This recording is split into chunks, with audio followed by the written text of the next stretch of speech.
قل یا ایھا الناس، اب ظاہر بات ہے کہ وہ لمبی بات کو اب یہاں پہ ختم کرتے ہوئے کہ اب حضور صلی اللہ علیہ وسلم تشریف لے آئے، اب یہی بات اس کے حوالے سے اب آپ سے کہا جا رہا ہے کہ اے نبی، جو خبر دی تھی اس وقت ہم نے موسیٰ کو، اور جو ہم نے کہہ دیا تھا کہ جو رحمت ہے ہماری خصوصی وہ انہی لوگوں کے لیے ہوگی تم میں سے کہ جو محمد عربی صلی اللہ علیہ وسلم پر ایمان لے آئیں گے، تو اب کہہ دیجئے ڈنکے کی چوٹ، قل یا ایھا الناس، کہہ دیجئے اے لوگو۔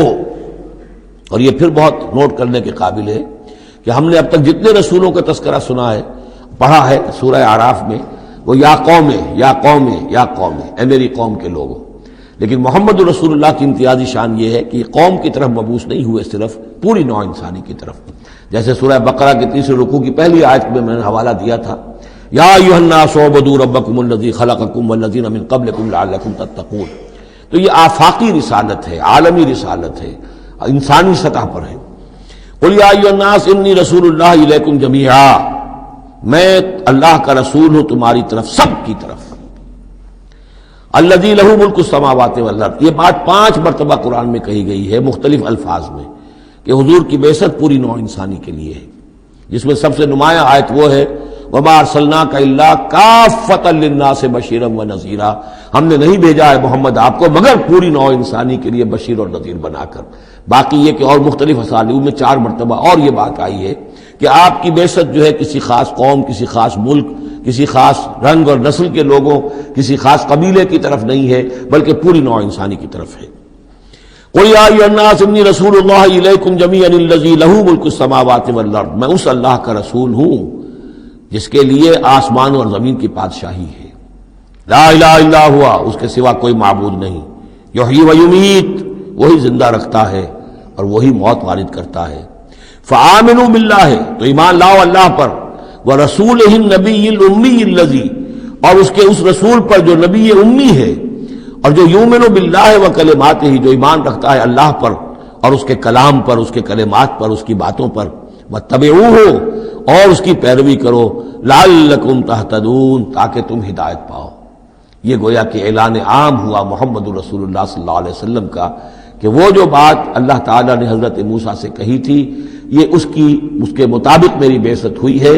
اور اب گویا کہ جیسا کہ میں نے آپ کو بتایا تھا، یہ تمہید ہے، تیاری ہو رہی ہے، چونکہ اب مدینے کی طرف سفر کرنا ہے، یہ صورت پہلے نازل ہو گئی ہے تاکہ وہ ذہن تیار ہو جائے اس کے لیے کہ اب یہود کے 3 بڑے بڑے قبیلے وہاں پر آباد ہیں، ان سے براہ راست اب سابقہ پیش آئے گا۔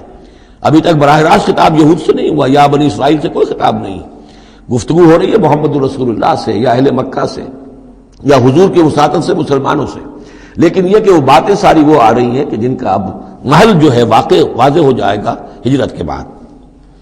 وَمِن قَوْمِ مُوسَىٰ أُمَّةٌ يَهْدُونَ بِالْحَقِّ وَبِهِ يَعْدِلُونَ، اور موسیٰ کی قوم میں یقیناً کچھ لوگ ایسے تھے، امتن ایسے لوگ تھے کہ جو حق کی ہدایت دیتے تھے۔ یعنی یہ تو نہیں ہو سکتا اتنے جلیل القدر پیغمبر کے کوئی بھی ساتھی نہ ہو، حواری نہ ہو، یا ایک بڑی اکثریت ان کی جو ہے ناہنجاروں پر رہی مشتمل، لیکن بہرحال ان کے ساتھ ایک جماعت ان کے حواریین کی، ان کے ساتھیوں کی۔ وَمِن قَوْمِ مُوسَىٰ أُمَّةٌ يَهْدُونَ بِالْحَقِّ وَبِهِ يَعْدِلُونَ، ایسی قوم ان کے اندر رہی ہے، قوم موسیٰ میں سے ایسی لوگ، ایسی جماعت جو حق ہی کی ہدایت بھی دیتے تھے اور حق ہی کے ساتھ فیصلے بھی کرتے تھے، عدل بھی کرتے تھے۔ وَقَطَّعْنَاهُمْ اثْنَتَيْ عَشْرَةَ أَسْبَاطًا أُمَمًا، اور ہم نے انہیں علیحدہ علیحدہ کر دیا 12 بڑی بڑی قبیلوں کی جماعت میں، اسباط امما، بار جماعتیں بن گئیں علیحدہ علیحدہ، ان کی امتیں بن گئیں، علیحدہ قبیلے بن گئے، کیونکہ یہ 12 بیٹے تھے حضرت یعقوب علیہ السلام کے، اور ان میں سے ہر ایک سے ایک قبیلہ چلا ہے۔ تو ابھی وہ انسان کا جو تمدنی ارتقاء جو ہے ابھی قبائلی دور میں تھا، لہذا اس قبائلی نظام ہی کو اللہ تعالیٰ نے ان کے لیے باقی رکھا۔ چنانچہ پانی بھی جب دیا تو 12 چشمے، تاکہ ہر قبیلے کا چشمہ علیحدہ ہو اور یہ آپس میں لڑیں جھگڑے نہیں۔ ہر قبیلے کا کوئی اپنا سردار ہے، اس کا اپنا ایک نظام ہے، کوئی نزاع ہو گیا ہے تو وہ آپس میں اس کو حل کر سکتے ہیں، لیکن اگر بین القبائل معاملہ ہو جائے تو پھر اس کو حل کرنا جو ہے مشکل ہو جائے گا۔ وَأَوْحَيْنَا إِلَىٰ مُوسَىٰ إِذْ اسْتَسْقَاهُ قَوْمُهُ، اور ہم نے وحی کی موسیٰ کی طرف جب کہ پانی طلب کیا ان سے اس کی قوم نے، أَنِ اضْرِب بِعَصَاكَ الْحَجَرَ، کہ اپنے اسی عصا سے، اپنی لاٹھی سے ضرب لگائیے چٹان پر۔ فَانْبَجَسَتْ مِنْهُ اثْنَتَا عَشْرَةَ عَيْنًا، تو اس میں سے 12 چشمے پھوٹ بہے۔ یہ بات ہم پڑھ چکے ہیں سورہ بقرہ میں۔ قَدْ عَلِمَ كُلُّ أُنَاسٍ مَشْرَبَهُمْ، ہر قبیلے نے، ہر قوم نے پہچان لیا، معین کر لیا اپنے مشرب کو. مشرب یہ بھی اس میں ظرف ہے، پینے کی جگہ، اپنا گھاٹ معین ہو گیا. یہ چشمہ ہمارا، یہ چشمہ ان کا، یہ چشمہ ان کا ہے، یہ بنی لاوی کا ہے، یہ فلاں کا ہے، بنی یہودا کا ہے. وَظَلَّلْنَا عَلَيْهِمُ الْغَمَامَ، اور ہم نے ان کے اوپر سائبان ابر کا طاری کر دیا تاکہ دھوپ سے بچیں. وَأَنزَلْنَا عَلَيْهِمُ الْمَنَّ وَالسَّلْوَىٰ، اور ہم نے ان پر من اور سلوہ کے ذریعے انہیں خوراک بہم پہنچائی، اتارا ان پر ہم نے من اور سلوہ. کلوا من طیبات ما رزقناکم، کھاؤ ان پاکیزہ چیزوں میں سے کہ جو ہم نے تمہیں رزق میں دی ہیں. وما ظلمونا، اور انہوں نے کوئی ہم پر ظلم نہیں کیا. ہم پر کیا ظلم کر سکتے تھے، ہمارا کیا بگاڑ سکتے تھے. پہلے بھی یہ الفاظ آئے ہیں، کہیں میں تیزی میں غلط ترجمہ کر گیا ہوں کہ ہم نے ان پر کوئی ظلم نہیں کیا. وما ظلمناہم ہوتا تو ہم نے ان پر ظلم نہیں کیا. وما ظلمونا، انہوں نے ہمارا کیا بگاڑا، ہمارا کیا بگاڑ لیں گے. ایک حدیث قدسی میں آتا ہے کہ اے میرے بندو، اگر تم سب کے سب اولین اور آخرین اور انس اور جن سب بدترین جیسے ہو سکتا ہے تم میں سے کوئی شخص ویسے بن جاؤ تب بھی میرے خزانے میں کوئی کمی نہیں آئے گی.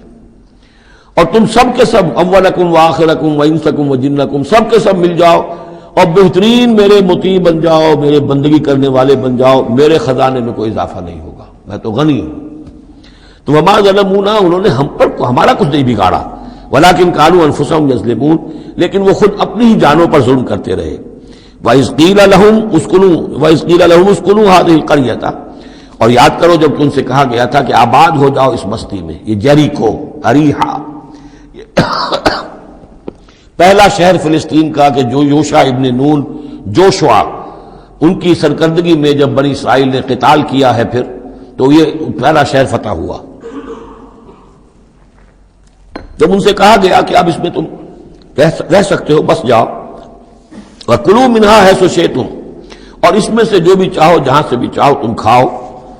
وَقُولُوا حِطَّةٌ، اور دیکھو استغفار کرتے رہو، کہتے رہو اے اللہ ہمارے گناہ جھاڑ دے، ہماری کوتاہیاں، ہماری جو بھی کوئی کمیاں رہ گئی ہیں ان کو پورا کر دے. وَادْخُلُوا الْبَابَ سُجَّدًا، اور جب داخل ہو شہر کے دروازے میں تو سر جھکا کر داخل ہو، تمہاری گردنیں اکڑی ہوئی نہ ہوں. نغفر لکم خطیئاتکم، ہم تمہاری جو بھی خطائیں ہیں وہ بخش دیں گے، جو بھی غلطیاں ہوئی ہیں، فروغ گزاشتیں ہوئی ہیں ان سب سے درگزر فرمائیں گے.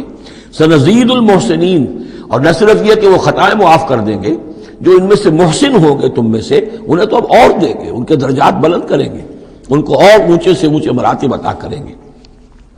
فبدل الذین ظلموا منہم قولا غیر الذی قیل لہم، تو بدل دیا ان میں سے جو ظالم تھے، گناہ گار تھے، ایک ایسی بات کو کہ جو ان سے کہی گئی تھی اس کی بجائے.